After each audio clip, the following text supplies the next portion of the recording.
Hey everyone, we're live from Stanford at the Global Entrepreneurship Summit. A really special guest today, the President of the United States, Barack Obama. How are you? Good. So what are your thoughts on the Global Entrepreneurship Summit? What's your goal for this? Well, we started this is the seventh now. We started this at the beginning of my administration because when we met with young people around the world, what you discovered was the thing that brands America more positively than anything is the notion that you have an idea, you go out there and you can build something, you can start something. And entrepreneurship really resonated with the next generation of Africans, Asians, Latin Americans. We have people participating from 170 countries, 20 governments have sent representatives here.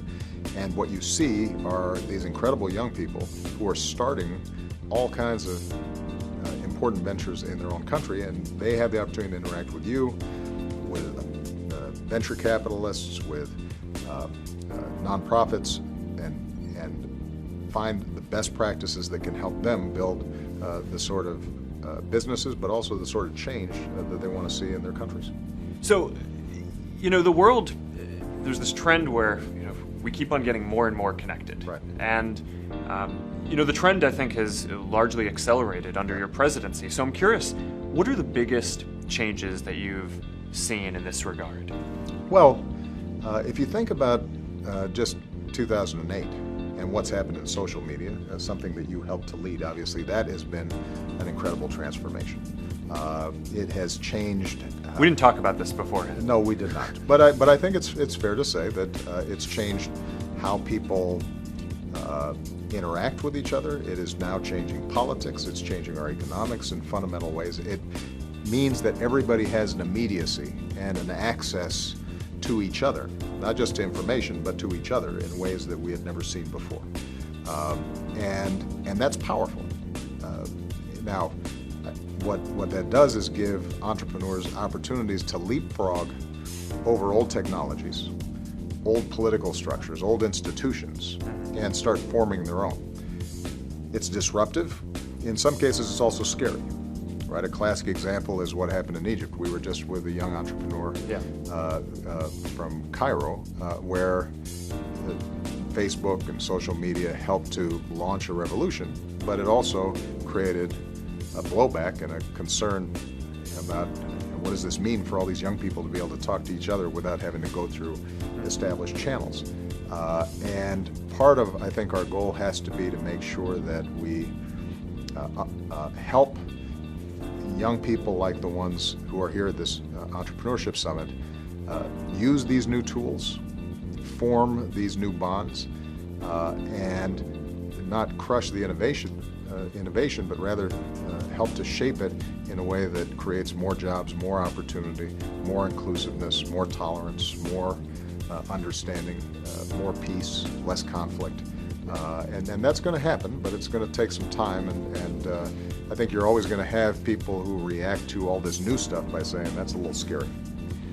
Yeah, and there are always new tools, and it's always the people who make the change, right? So we were talking to a lot of really inspiring entrepreneurs here, and you mentioned Egypt. I think it's there. It was the people who really led that, and tools and connectivity. Right.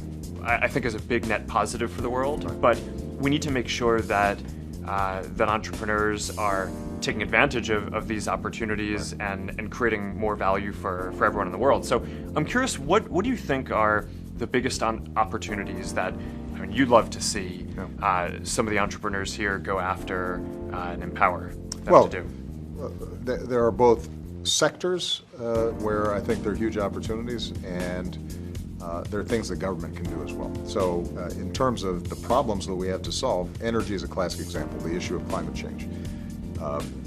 There are entire continents, sub-Saharan Africa or the Indian subcontinent, where people are developing rapidly, they're getting connected, they're going to need electricity, they're going to need energy, but if they duplicate the ways that we produce energy here, or have in the past, then the entire planet's underwater. So the opportunities to use connectivity to solve the clean energy problem that is an area that is going to make a huge difference. And you made an announcement about that today. We did, where we're going to be funding more young entrepreneurs around that issue. Education. We've got entire continents where the average age is way under 30. Yeah. And if that's the case, we've got to make sure we've got the education that they need to be able to access these incredible tools. And thinking about how technology, online learning can turbocharge and advance people's ability to educate themselves, get good jobs, get the skills and the training they need. That's a huge sector. Healthcare, same thing. So there's not a problem out there where young entrepreneurs are not already finding innovative solutions. The key is for us to have built the infrastructure for it, to build the structures of rule of law and the regulatory structures so that they're not getting bottled up and frustrated by old creaky systems. And the goal for the U.S. government is to continue to speak out on behalf of these young entrepreneurs where we can provide them help, and also work with their governments to help them recognize they're sitting on this gold mine of talent, and they just got to unleash it. Well, it's an exciting time, and it's an honor to be able to do a Facebook Live with you. Well, look, you could see, Mark, when you met some of these young entrepreneurs, all of them look up to you as a role model, and Facebook as an example of the transformative power of one good idea and a doggedness and a determination to build it out. And so for you to participate makes a huge difference. Thanks. All right. Thank you. Appreciate it.